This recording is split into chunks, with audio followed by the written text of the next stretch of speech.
Alors, ce matin, nous allons lire dans Ésaïe chapitre 54, à partir du verset 1 à 3.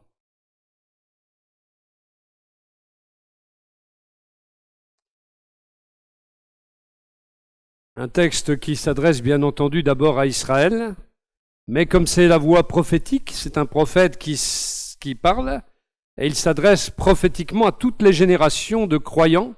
Il s'adresse bien sûr à l'Église et à chacun d'entre nous. On va donc explorer ce que le Seigneur veut nous dire au travers de ce texte. Pousse des cris de joie, toi qui étais stérile, toi qui n'enfantais pas. Éclate en chants joyeux, crie d'allégresse, toi qui n'as pas connu les douleurs de l'enfantement. Car l'Éternel déclare, les enfants de la délaissée seront bien plus nombreux que ceux de la femme mariée. C'est pourquoi élargis l'espace de ta tente et déploie largement les toiles qui t'abritent. Ne les ménage pas. Allonge tes cordages, assure tes piquets, car tu te répandras sur la droite et la gauche, et ta postérité conquérera des nations et peuplera des villes devenues solitaires. Amen. Il est question ici d'un peuple stérile.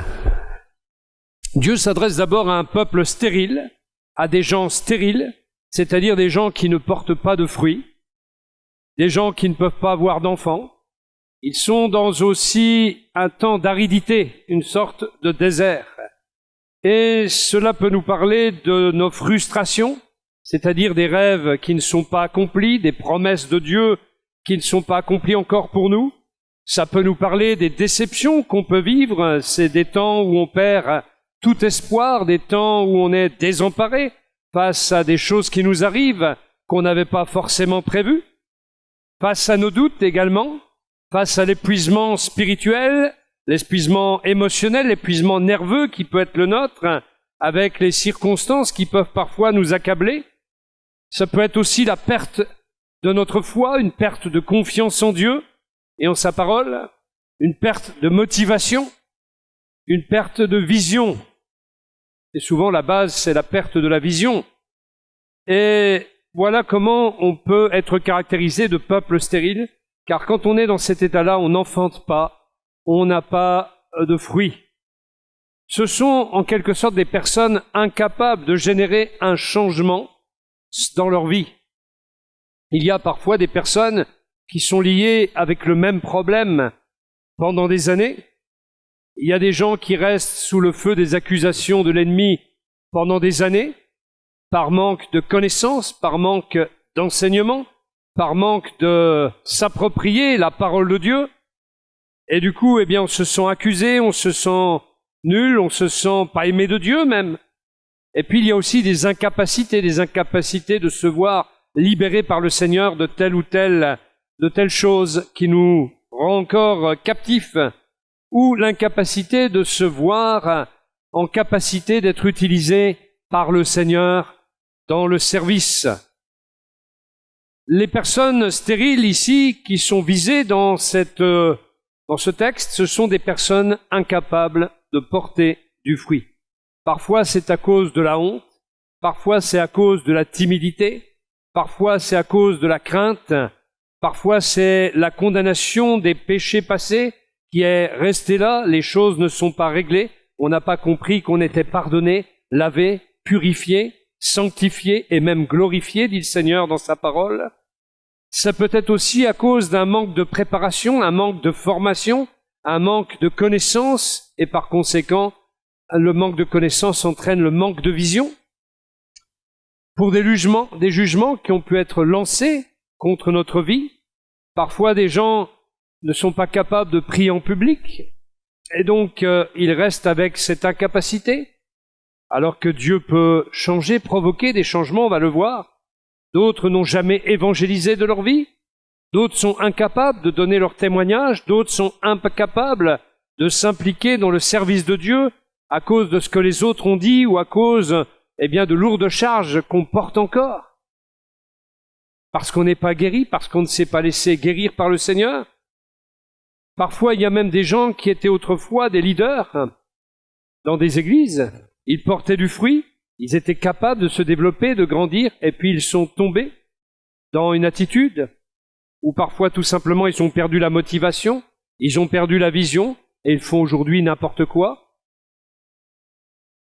Et parfois on a stagné, on a arrêté de se consacrer, on a été arrêté, parfois on est tombé aussi dans le conformisme, on n'en fait pas trop, une fois que ça déborderait. Ben oui. Le conformisme religieux, j'entends. Ne pas trop en faire, ne pas faire trop de vagues, pas trop de bruit. Peut-être avons-nous vu ou connu des choses aussi qui nous ont fortement blessés, et cela nous a arrêtés.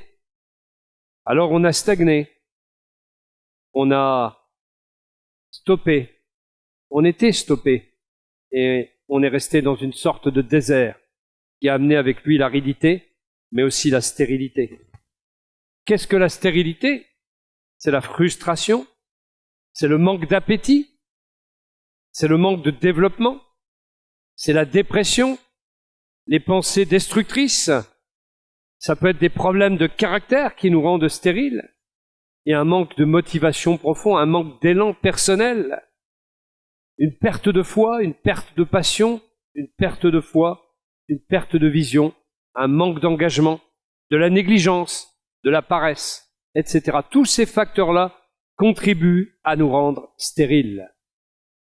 Le Saint-Esprit aujourd'hui veut parler au cœur de cette génération qui s'est laissée abuser, au cœur de cette génération de croyants qui s'est laissée parfois pénétrer par les mensonges de l'ennemi, par ses accusations, qui s'est laissé faire en quelque sorte. Un prédicateur, il y a quelques années, en citant un texte d'Ésaïe, disait que normalement, quand on tombe, on se relève et on doit dire « Tu es ma gloire, Seigneur, et tu relèves ma tête. » Mais parfois, eh bien, on est à terre, on est dans la poussière, vous savez, c'est un peu comme dans des films d'action, eh bien, on se laisse taper dessus pendant qu'on est à terre. Et le diable, il n'a qu'une idée, nous taper quand on est à terre, quand on est à terre. Parfois, vous auriez peut-être de l'honneur, vous, en vous disant, après avoir peut-être maîtrisé quelqu'un, je ne vais pas en rajouter, je ne vais pas taper un homme à terre, mais le diable, lui, il n'a pas ces scrupules-là.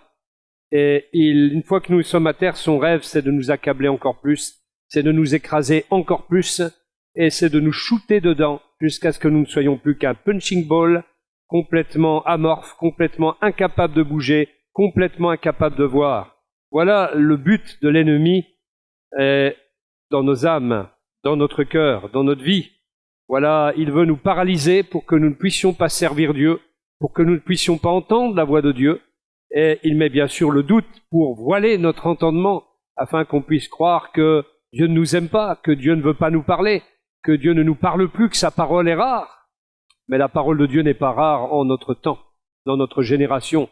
Des milliers et des milliers de prédicateurs, à l'heure même où je parle, sont en train de prêcher la parole et d'éveiller le peuple de Dieu à ce que Dieu veut pour cette génération. Et cette génération, Dieu la veut aussi pour lui. Dieu veut le cœur de cette génération. Et notre génération, c'est pas une génération que de jeunes, c'est la génération des jeunes, accompagnée de tous ceux qui vivent actuellement. Voilà la génération dans laquelle nous sommes appelés les uns et les autres. Et bien sûr, il faut gagner des jeunes. Il faut que des jeunes se motivent et se réjouissent en Christ et puissent trouver la puissance du Saint-Esprit pour à leur tour devenir des disciples, des hommes, des femmes qui vont se réjouir d'aller au ciel, mais qui vont partager avec d'autres la nécessité d'y aller et l'urgence de donner sa vie à Jésus-Christ pour pouvoir bien faire partie du cortège de ceux qui seront les sanctifiés, qui vont aller au ciel, dans le ciel de gloire, dans la présence éternelle de Dieu, là où il nous attend et là où Jésus est monté pour nous préparer une place. Alléluia. Voilà ce à quoi Dieu nous appelle, et le Saint-Esprit aujourd'hui même, alors que nous sommes appelés à ne pas endurcir nos cœurs pour pouvoir entendre la voix du Seigneur, eh bien il veut parler à ce cœur, et il parle à ceux à qui il semble qu'ils ont tout perdu, et à ceux qui n'ont aucune raison de se réjouir, à ceux même qui ont des raisons de se plaindre et même de murmurer, de se décourager ou de jeter l'éponge en quelque sorte. Et Dieu veut nous parler, et le Saint-Esprit parle encore aujourd'hui pour faire se lever un peuple courageux, un peuple qui va être relevé, un peuple qui va connaître la puissance et la gloire de son Dieu. Et à ceux qui mettent sur le visage, leur propre visage, tout va bien, merci, alléluia. Poliment, vous dites tout va bien parce qu'on vous dit ça va. Oui, ça va, bien sûr. Difficile de toujours embêter les gens à dire ça va pas, mais il y a un moment où c'est de la façade et en réalité, bien souvent, on dit ça va, mais on souffre, on est déçu, on se débat, on vit dans une certaine hypocrisie de peur d'être jugé, d'être incompris. Mais il y a un message pour nous ce matin, et le message vient du prophète Ésaïe, 750 ans environ avant Jésus-Christ, et ce message nous parle encore aujourd'hui, et ce message nous dit « Réjouis-toi, stérile, pousse des cris de joie, toi qui étais stérile, toi qui n'enfantais pas, éclate en chants joyeux, crie d'allégresse. » Vous avez la panoplie complète de celui qui est relevé par le Seigneur. Il pousse des cris de joie, il éclate en chants joyeux et il crie d'allégresse. Et c'est à ce type de personne-là que Dieu s'adresse. C'est le même type de personne que précédemment. Il le précise bien, pousse des cris de joie, toi qui étais stérile. C'est bien de cela dont il est question. Toi qui n'enfantais pas, toi qui avais du mal, toi qui ne t'impliquais pas parce que tu étais déçu, parce que tu étais chargé, parce que tu étais avec des pensées destructrices ou dans des incapacités, ou dans de la négligence ou de la paresse, c'est à toi que Dieu s'adresse, et il te dit, pousse des cris de joie, toi qui étais stérile, toi qui n'enfantais pas, éclate en chants joyeux, crie d'allégresse. Comment, allez-vous me dire? Dieu ne nous comprend-il pas? Ne voit-il pas ma souffrance, mes difficultés? Pourquoi me dit-il que je dois me réjouir? Ne se soucie-t-il pas de ce que je traverse, de ce que je ressens, pour me demander une telle chose, de me réjouir alors que j'ai aucune raison de me réjouir? Comment peut-il me demander de me réjouir au milieu d'une épreuve difficile, au milieu même de la maladie, au milieu même de grandes difficultés? J'ai le souvenir de notre sœur Laurence qui me disait il y a quelque temps que par rapport à sa maladie, autrefois elle se lamentait, et on comprend cela, elle se gémissait de voir dans quel état cela la mettait, et un jour le Saint-Esprit a parlé à son cœur. Il l'a mis dans les dispositions dont il est question ici. Elle a commencé à se réjouir en Christ. Elle a commencé à parler à sa maladie, à proclamer à sa maladie, à proclamer la puissance de Dieu contre sa maladie, à proclamer que sa maladie n'a pas à dominer, n'a pas à diriger les circonstances. Et ça, c'est la foi, frères et sœurs, quand elle est en action. Et il n'y a que le Saint-Esprit qui puisse produire un tel comportement. Et c'est pour ça que cette parole est donnée. Pousse des cris de joie, toi qui étais stérile, toi qui n'enfantais pas, éclate en chants joyeux, crie d'allégresse. Et ce que le Saint-Esprit essaie de nous dire ici, c'est que Dieu nous appelle aujourd'hui à détourner les yeux de nos circonstances, de toutes nos circonstances. Ne dit-il pas par la plume de l'apôtre Paul que toute chose coopère au bien de ceux qui aiment Dieu? Même les difficultés, même si on n'a pas à se glorifier des difficultés, même si on ne va pas remercier Dieu pour les difficultés, parce que on n'a pas à le faire. On a à rendre grâce tout simplement de ce que le Seigneur se sert des difficultés pour nous sanctifier, pour nous apprendre quelque chose, mais certainement pas dire merci pour les difficultés, il ne faut pas exagérer, on n'est pas non plus maso. Mais par contre, on peut remercier le Seigneur de nous faire traverser des difficultés et de nous apprendre des leçons spirituelles importantes au travers des difficultés, et nous pouvons apprendre l'autorité, nous pouvons apprendre à régner dans la prière, dans l'intercession, dans la louange, quand nous sommes enseignés par la voix du Saint-Esprit et la parole de Dieu pour mener à bien ce combat de vaincre une épreuve difficile, des difficultés sans nom, des paralysies, des empêchements, des obstacles incessants. Et le Saint-Esprit veut nous dire que Dieu nous appelle aujourd'hui à détourner les yeux de toutes nos circonstances, de ne rien juger selon l'état actuel et de nous réjouir même au sein de l'épreuve, à nous réjouir même au sein de la maladie.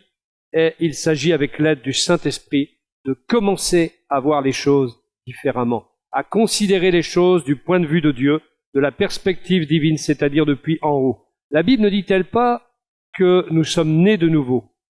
Le terme synonyme de naître de nouveau, c'est naître d'en haut.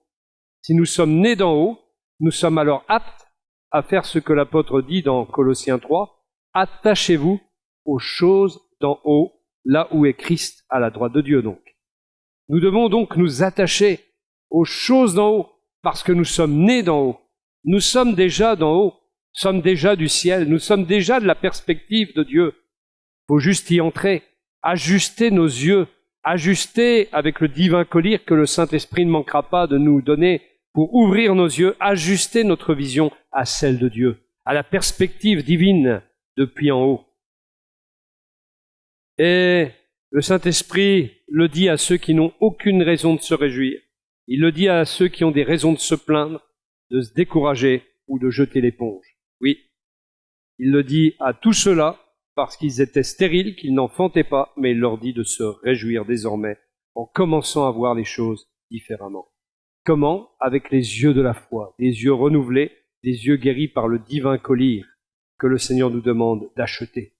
C'est gratuit, mais il faut l'acheter quand même, c'est-à-dire le saisir, le prendre, ce collier, pour que le Seigneur nous l'applique, que le Saint-Esprit applique ce collier à notre entendement et nous donne de voir les choses avec les yeux de la foi, non plus par la vue. Nous ne marchons pas selon la vue, dit l'apôtre Paul, mais nous marchons par la foi. En ne regardant pas les circonstances, mais en regardant à Jésus. Pourquoi le Saint-Esprit nous dit-il cela, alors que ce à quoi nous devrions nous attendre, ça serait le contraire. Et pour autant, il nous dit de faire cela. Pousser des cris de joie, nous réjouir, regarder à lui. Alors cela provoque un changement de mentalité. Car l'Éternel déclare, les enfants de la délaissée seront bien plus nombreux que ceux de la femme mariée. Dieu promet un changement de situation dès lors que nous regardons les choses avec des yeux nouveaux. Que nous nous attachons non pas à notre courte vue, à nos ambitions personnelles charnelles même, mais aux choses d'en haut. Il y a des gens qui parfois, même pour servir Dieu dans l'Église, se sont démenés. Vous vous rappelez l'image du président Sarkozy qui faisait comme ça pour pouvoir être vu des caméras. Il retirait Hollande, il retirait Valls et il passait au milieu. Eh bien, il y a des chrétiens qui font cela. C'est très humain de faire ça. Et des fois, on veut retirer un frère, une sœur pour pouvoir être dans la lumière et pouvoir, eh bien, servir, briller devant les autres. Mais c'est pas à cela que Dieu nous appelle. Et parfois, en agissant ainsi, on alimente la frustration. On alimente quelque chose qui ne devrait pas être, quelque chose qui ne devrait pas arriver. Pourquoi? Parce que nous ne sommes pas sans doute appelés à agir dans ce périmètre-là. Nous sommes appelés à agir dans un périmètre que Dieu nous attribue, que Dieu nous assigne. Et ce périmètre-là, si on le dépasse, si on va au-delà de ce périmètre, eh bien, on se perd quelque part et on va au-devant des frustrations, on va au-devant de grandes déceptions, parce que il faut déjà commencer petit. Vous savez, quand je me suis converti personnellement, je savais très bien que j'étais appelé à servir Dieu un jour. Comment? Ça m'échappait. Je me disais, si ça arrive un jour, ça se fera, mais comment? J'en sais rien, mais ça se fera. Voilà, point final. Mais avant qu'on vous présente les choses, un frère m'avait dit, ne te mets jamais en avant, attends qu'on vienne te chercher. Et comme tu es appelé, de toute façon, on viendra toujours te chercher. Cette parole qu'il m'a dite s'est accomplie littéralement jusqu'à aujourd'hui. Je n'ai jamais rien demandé à personne. On est venu toujours me chercher. Toujours. On m'a demandé de faire, tout au début de ma conversion, le stand biblique sur le marché, pendant plusieurs années. Et puis au fond, le Seigneur éprouve notre fidélité. Si on est capable de faire ça plusieurs années, on est capable de faire d'autres choses dans la persistance. Un jour, Dieu m'a appelé à gérer 2 groupes pour enseigner la parole à ce groupe pendant 3 ans. Imaginez. Comme Jésus. J'ai eu le privilège de former des disciples pendant 3 ans, comme Jésus. De les avoir constamment, chaque semaine avec moi, de leur enseigner la parole. Malgré tous les obstacles que d'autres serviteurs de Dieu mettaient devant moi. Parce que souvent, ça vient de l'intérieur, le combat, malheureusement. C'est comme si vous alliez au SAMU, et puis que 3 médecins se battaient pour vous donner un diagnostic, parce qu'ils ne sont pas d'accord. À la fin, ils vous tuent, finalement. Hein. Eh bien, c'est comme ça que se passe des fois dans l'Église. L'Église est la seule armée qui se mange entre elles, parfois, malheureusement. Il faut le dire, parce que c'est une réalité. Et pour échapper à cela, il faut prier pour que l'Église soit comme Dieu veut. Intercéder, être toujours mobile dans la prière, mener une guérilla de prière contre les astuces et les ruses du diable. Et puis, eh bien, je pense que quand on a persisté, persévéré comme cela, alors Dieu nous appelle encore à plus haut. Et c'est comme ça qu'à la fin, vous vous retrouvez, eh bien, dans une tâche nouvelle, dans un nouveau périmètre, parce que vous avez satisfait aux conditions du périmètre précédent.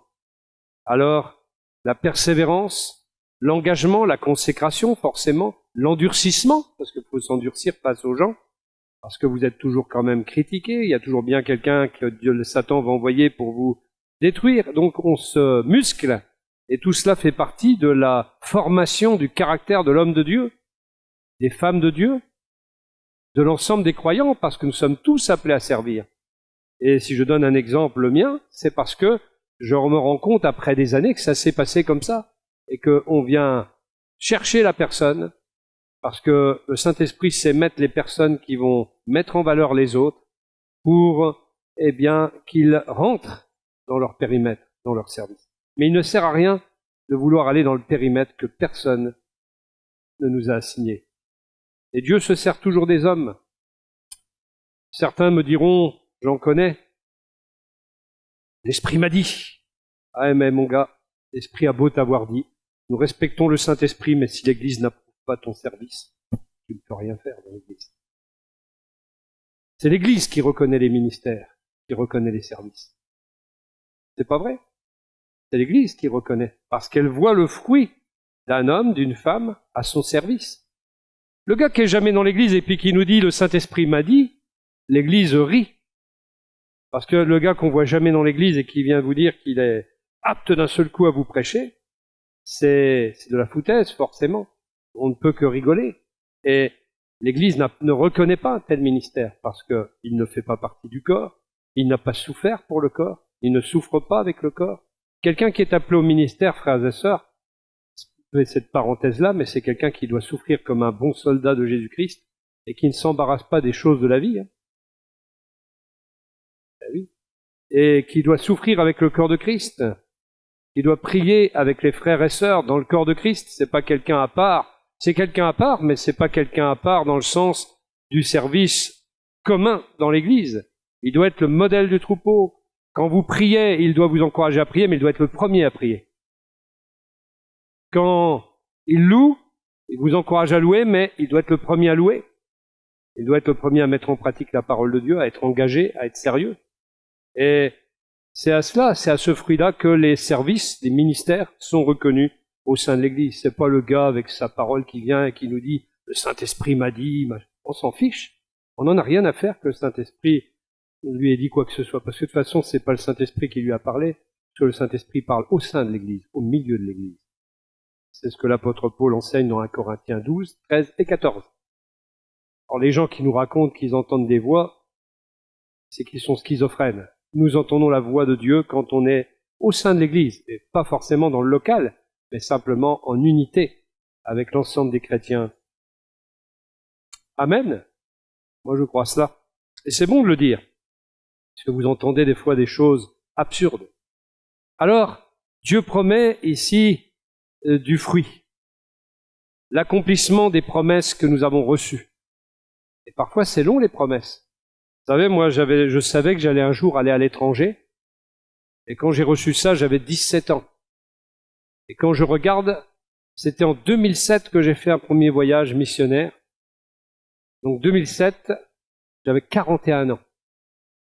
Ouais, j'avais l'impression d'être vieux déjà. Bon, l'avenir a montré que j'étais pas si vieux que ça, mais néanmoins, vous voyez, comme quoi il y a un temps pour l'accomplissement.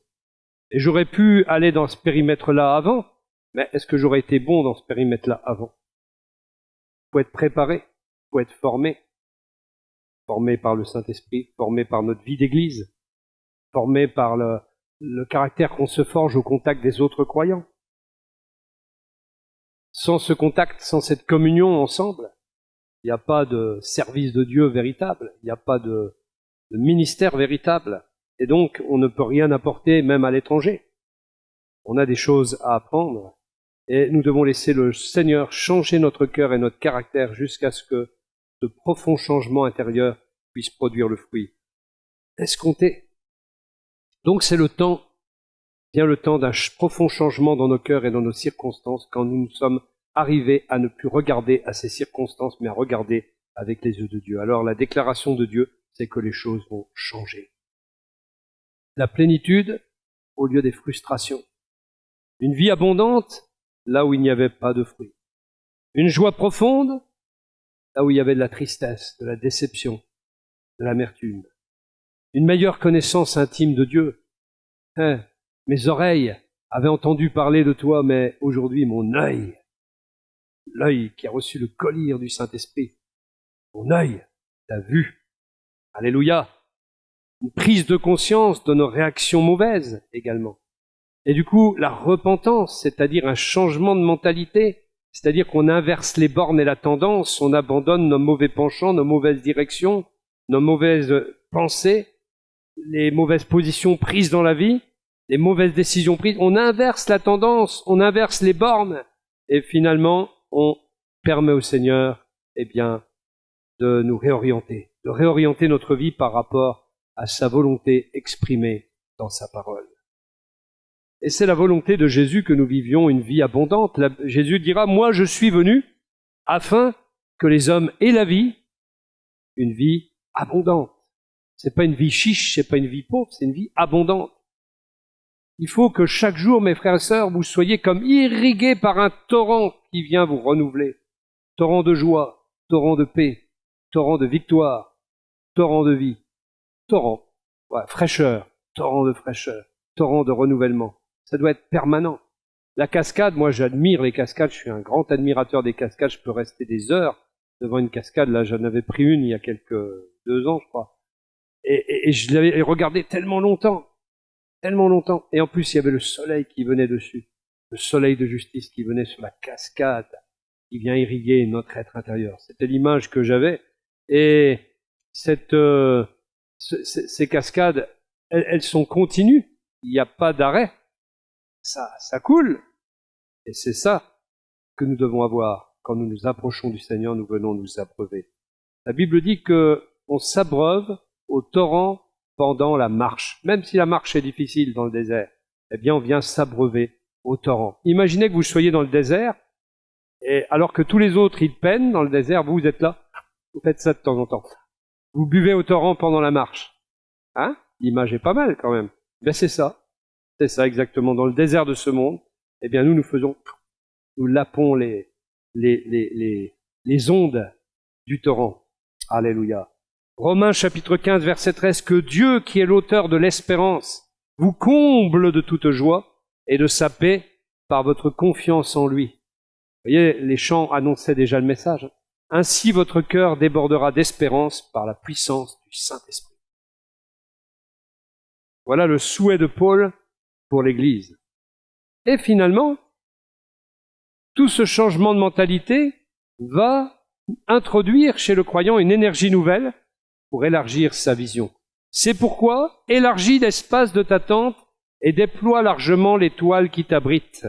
Ne les ménage pas, allonge tes cordages, assure tes piquets, car tu te répandras sur ta droite et ta gauche, et ta postérité conquérera des nations et peuplera des villes devenues solitaires. Le terme hébreu ici, c'est élargir, mettre au large, étendre, ouvrir, sauver, augmenter. C'est ce qui est vaste. C'est ce qui donne de l'espace, c'est ce qui se dilate, c'est ce qui occupe le terrain. Voilà ce que signifie cette parole, élargir en hébreu. Élargis, augmente ton espace. Fais de la place pour ce qui vient, ce que Dieu a en projet de faire. Fais de la place pour ce qui est nouveau, qui vient de Dieu, qui est renouvelé par le Seigneur dans ta vie. Sois rempli du Saint-Esprit, disait l'apôtre Paul, c'est une façon aussi de s'élargir. Commençons à supprimer les choses qui ne valent rien, qui ne servent à rien, les attitudes qui ne servent à rien, qui sont inconstructives. Je sais pas si ça se dit, inconstructibles, qui ne sont pas constructives, tout simplement.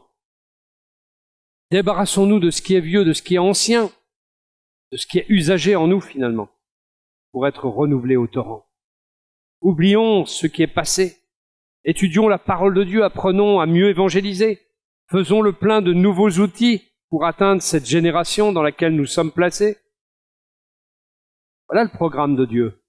Et comme ce vase d'huile chez la veuve, je ne sais pas si vous vous rappelez, avec le prophète Élisée, un vase qui ne finissait pas de se remplir. Pourquoi? Parce que le prophète comptait sur les ressources illimitées de Dieu. Alors commençons à préparer nos vases. Préparons les vases que nous sommes, ce que nous sommes, les dons reçus, les talents pour être utilisés par Dieu. Il ne s'agissait pas de vases qui étaient sortis du four, mais c'était des nouveaux vases dont il était question. Soyons des vases nouveaux, des vases renouvelés. Dieu veut utiliser des vases neufs, des vases purifiés, pas des vieux machins là, avec plein de rapines dedans. Hein. Pas des vases constitués du vieil homme et de ce qui en reste, et dans le formol. Mais le nouvel homme en Christ, l'homme nouveau. Si nous voulons être formés, équipés, approchons-nous des serviteurs de Dieu afin qu'ils nous orientent, qu'ils nous conseillent à ce sujet.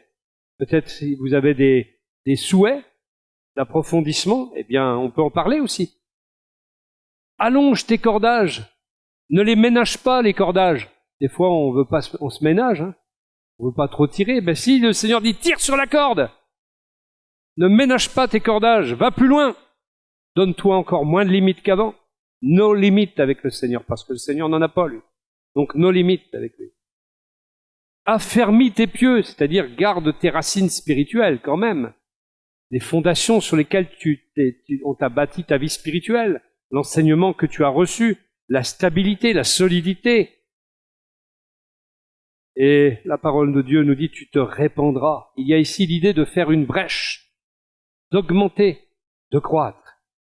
Et ça m'amène à dire que nous n'avons pas à avoir honte de parler de croissance numérique. Je sais bien qu'on n'est pas beaucoup ce matin par rapport à d'habitude, puisqu'il y a beaucoup de frères et sœurs qui sont soit en déplacement, soit en vacances, mais néanmoins, c'est le développement normal d'une église, la croissance numérique. Et de toute autre chose d'ailleurs dans laquelle la vie règne. Quand il y a la vie, il y a croissance. Et l'église doit parler de croissance numérique aussi. Il faut que soient brisés les murs qui s'opposent à nous, les murs spirituels, les murailles spirituelles, d'où l'idée de faire une brèche par la prière, l'intercession, l'évangélisation. Les géants qui se dressent devant nous comme autant d'obstacles doivent fuir devant nous. L'idée de prendre du territoire est là dans cet élargissement de l'espace. Il est temps de croître, il est temps d'être équipé, il est temps de vivre pour Christ, de gagner des gens à Christ, de trouver un local plus fonctionnel, parce que moi j'en arrive là, à cette vision, partagée par le conseil à qui j'en avais pas parlé, et on se dit qu'aujourd'hui on est un peu enclavé ici. Les locaux sont pas si fonctionnels que ça. Si on a une petite vision, on peut s'en contenter, mais vous n'avez pas de salle pour l'école du dimanche. C'est une salle qui sert à tout là-bas. À faire des agapes, à l'école du dimanche. On ne peut pas l'adapter à l'activité de jeunes, d'adolescents, de petits. Donc, nous ne sommes pas suffisamment équipés pour la croissance numérique qui nous attend. Et puis, il y a bien sûr l'enclavement dans ce quartier qui n'est pas forcément non plus une bonne idée. Il y a une vision à avoir, peut-être d'un local plus adapté, bien sûr, au niveau fonctionnel, mais aussi avec du terrain, vous voyez, avec de l'espace, et pas forcément trop de voisins, parce que avec les champs, on dérange un peu quand même, quelque part. Aujourd'hui, vous pouvez avoir des problèmes de nuisance. Si on peut s'éviter ces problèmes-là, on n'a pas besoin de voisins, forcément. Hein. L'idéal, c'est que les gens viennent, et qu'on parle de l'Église, qu'on vous voit comme des lettres lues. Voilà ce qui est important. Et donc, beaucoup d'obstacles doivent tomber. Des talents nouveaux doivent être ajoutés à l'Église, et nous prions pour cela. Voilà, Jude nous a rejoints, et ce matin, on a pu entendre le battement du rythme de la batterie, ça faisait plaisir, parce que le rythme y était, hein, ça va. Gloire à Dieu, il a subi les auditions, et il les a réussi. Amen. Vous êtes d'accord avec moi, hein? Donc voilà, et Dieu va encore en amener d'autres, des musiciens, pour remplacer ceux qui sont partis. Et nul doute que nous allons encore nous réjouir, et puis d'autres talents vont nous rejoindre. Nous prions pour cela. L'équipe que constitue Jacques et Agnès, une bonne équipe d'ailleurs, hein, et parmi les enfants, eh bien, il faut qu'elle soit renforcée. Il faut qu'elle s'étende, qu'elle élargisse son espace. Il faut prier pour que des gens se lèvent, viennent d'autres églises par ici, comme notre sœur Béatrice qui est venue pour le travail, eh bien, que d'autres encore viennent et se lèvent pour le travail qu'il y a à faire dans l'église. Dieu est à l'œuvre, il parle prophétiquement, et il faut nous ajuster à sa vision et adopter celle qu'il nous donne, qu'il nous confie, parce que notre plénitude et notre bonheur en dépendent. Voilà ce que je voulais vous dire ce matin. Il y a quelque chose de prophétique là-dedans, n'en doutez pas. Et nul doute aussi que le Seigneur va accroître les âmes qui vont se convertir ici. Il y a des projets, des visions, et des fois on a le projet, la vision, on ne sait pas toujours comment faire, parce que il faut être adroit, habile. Je pense par exemple à l'établissement d'une église sur Sedan, comme cela avait été fait auparavant, mais on ne peut pas établir sans désosser Charleville, alors il faut attendre. Il faut faire ça en toute sagesse et commencer par des réunions de semaine. Aujourd'hui, les chrétiens qui sont de l'église et qui sont de Sedanais sont privés de réunions de semaine. Vous êtes d'accord? Si on ouvre Sedan pour des réunions de semaine, on a déjà gagné un bout de terrain. Et eux, ils peuvent venir prier. Ils peuvent venir se faire du bien ensemble.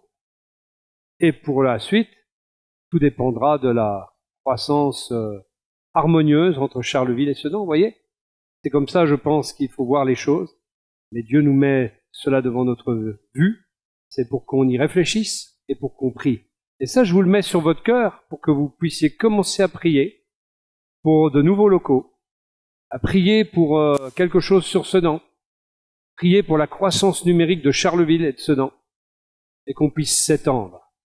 Et qui sait ce que Dieu va faire? Peut-être qu'on va s'étendre jusqu'à Vouziers, Grand-Pré, Hôtel. Dieu saura faire venir, croyez pas que je vais tout faire, saura faire venir des serviteurs de Dieu aussi.